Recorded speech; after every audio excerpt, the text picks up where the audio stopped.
जिला परिषद उर्दू स्कूल कुम्हाली हफ्तावारी अखबार जमात अव्वल दुआ।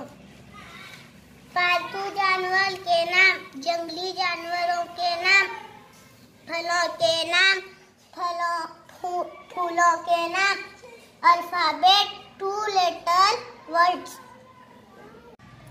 यह है हमारे जमात का हफ्तावारी अखबार।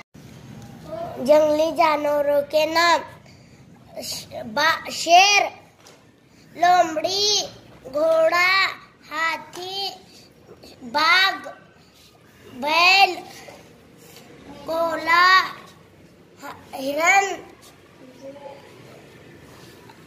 बकरी, कुत्ता, बंदर, भालू। 2 लेटर वर्ड्स ओके और me, my, is, so, of, go, he, if, in, it। फलों के नाम सीताफल, अनानास, मौसम्बी, चीकू,